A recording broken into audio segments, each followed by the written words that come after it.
Fala pessoal, nessa questão ele fala que a gente tem uma circunferência C que tem centro no ponto P, que é o ponto 2, 1, e tem uma reta T que é tangente a essa circunferência no ponto menos 1, 5. Vamos lá. Então, vamos fazer um esboço da situação para começar aqui a nossa observação. Tem uma circunferência, essa circunferência tem centro no ponto P, que é o ponto 2, 1, e tem uma reta T que é tangente a essa circunferência num ponto Q, que é o ponto menos 1, 5. A pergunta do exercício, primeiro, é qual que é o raio da circunferência C. Acho que você vai concordar comigo, certo? Que o raio pode ser exatamente esse segmento que vai do P até o Q. Ponto P é o centro, ponto Q é um ponto da circunferência, né? A distância entre os dois é a medida do raio. Mas, além disso, lembra que sempre que a reta for tangente à circunferência, a gente tem um ângulo reto para marcar aqui. São duas coisas que a gente precisa anotar ali para começar. Como é que a gente calcula a distância no plano cartesiano? A distância é raiz de ΔX entre os pontos, né? A diferença dos x's ao quadrado, mais o ΔY entre os pontos, que é a diferença dos y's também ao quadrado. Entre esses dois pontos aí do exercício, o ΔX, a distância vai ser o raio, né? Para começar. O ΔX, a diferença dos x's, é 2, que é o x do centro, menos o menos 1, que é o x ali do ponto. Essa diferença fica elevada ao quadrado. E o ΔY é 1, que é o y do centro, menos 5, que é o y do ponto. Essa diferença também fica elevada ao quadrado.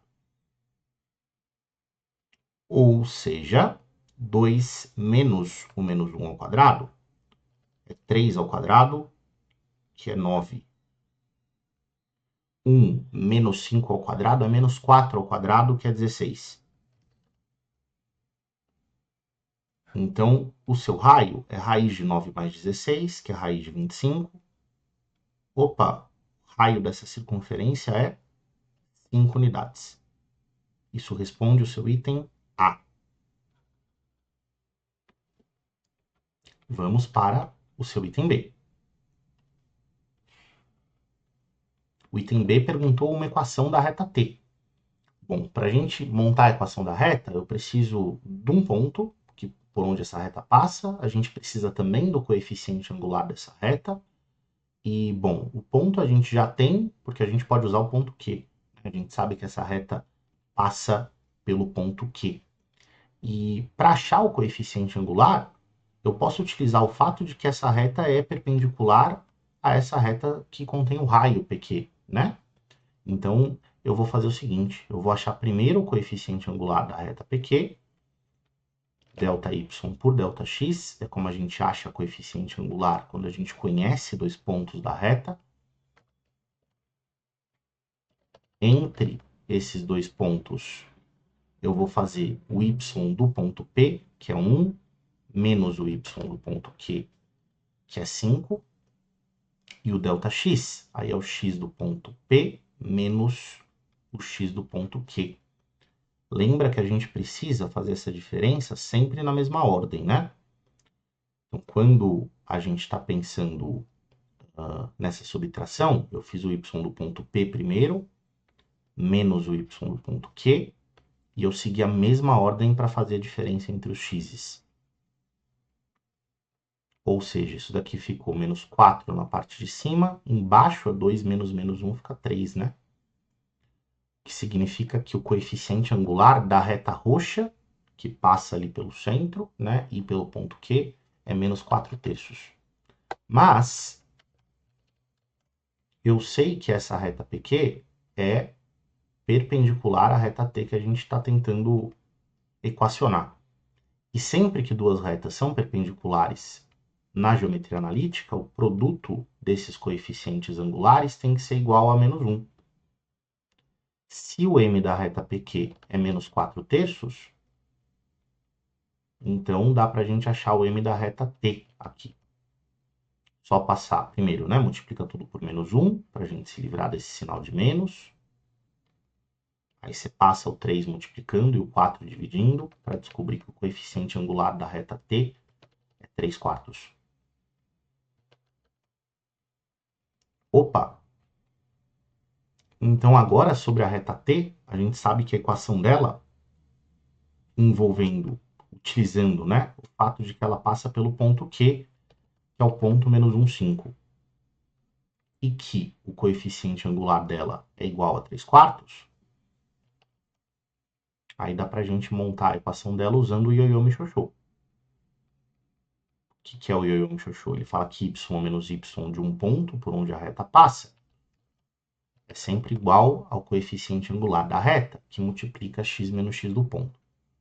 Então, utilizando esse modelo de equação para esse ponto e para esse coeficiente angular que a gente encontrou, vai ficar y menos y do ponto, que é 5.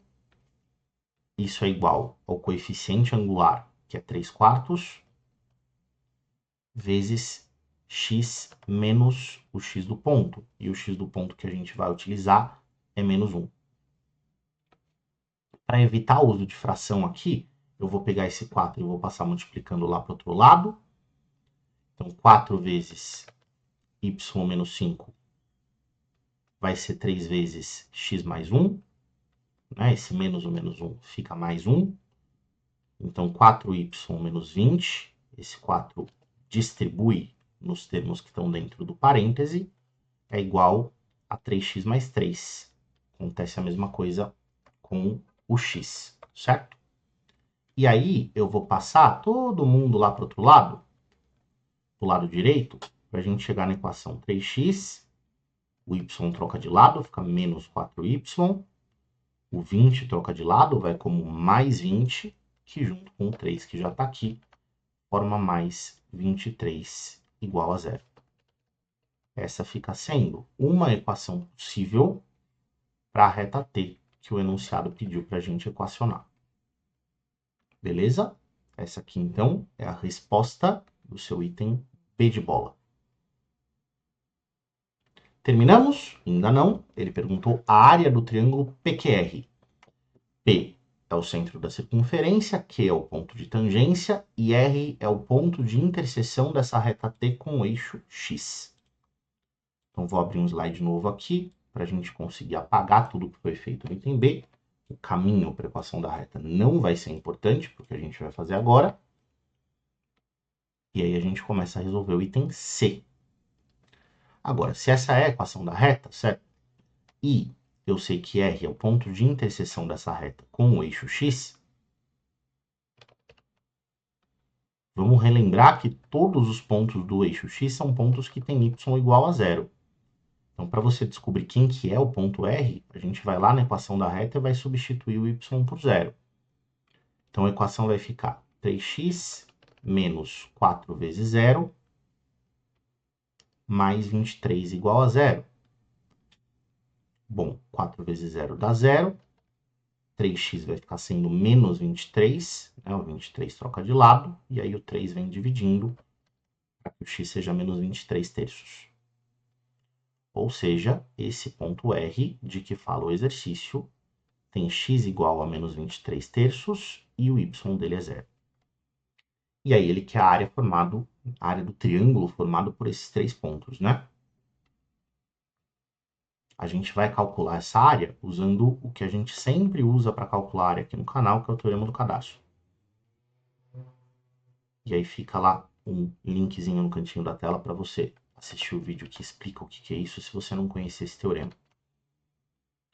Então, o teorema do cadastro manda a gente montar uma tabela com as coordenadas dos pontos que formam a figura cuja área a gente quer calcular. Então, se eu quero o triângulo PQ com esse ponto R aqui, então vou primeiro marcar as coordenadas do ponto P, que são 2 e 1, marcar as coordenadas do ponto Q, que são menos 1 e 5, marcar as coordenadas do ponto R, menos 23 terços e 0, e aí sempre você precisa repetir as coordenadas do primeiro ponto que você utilizou no final da tabela. Então, essa tabela tem que começar e terminar pelo mesmo número, né? Então, 2 e 1 se repete aqui no final. Montei a minha tabela, ótimo. Agora a gente vai fazer as multiplicações das diagonais dessa tabela. Então, Primeiro a gente vai fazer as multiplicações para frente. E aí vem cá, me acompanha. 2 vezes 5 é 10. Menos 1 vezes 0 dá 0. Menos 23 terços vezes 1 fica menos 23 terços. Vou somar todos os resultados que a gente obteve aqui. Tem que fazer 10 menos 23 terços. Agora, 10 é a mesma coisa que 30 terços, né? Então, 30 terços menos 23 terços ficam 7 terços. E aí a gente faz a multiplicação para o outro lado. Menos 1 vezes 1 fica menos 1. 5 vezes menos 23 terços dá menos 115 terços. E 2 vezes 0 dá 0. Aí vamos somar também os resultados que a gente obteve dessas multiplicações para a esquerda, né? Menos 1 menos 115 terços. 1 é a mesma coisa que 3 terços, né? 3 terços dão 1 unidade.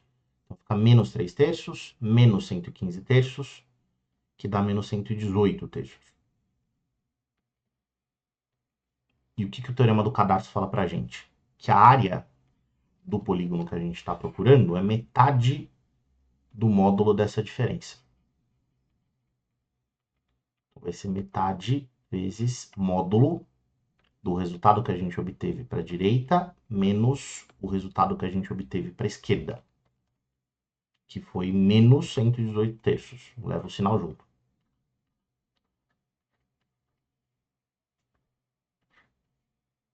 Isso é, naturalmente, meio vezes 7 terços mais 118 terços. Isso é 125 terços, né? 125 terços, pessoal, está dentro do módulo, mas já é positivo, então o módulo vai fazer vários nadas com esse número, né? Esse módulo, ele é ignorável. E aí a gente tem que a área é metade vezes 125 terços, que dá 125 sextos. E essa, portanto, fica sendo a resposta do seu item C, que é a resposta final do seu exercício. Beleza? Espero que você tenha gostado da explicação. Até mais.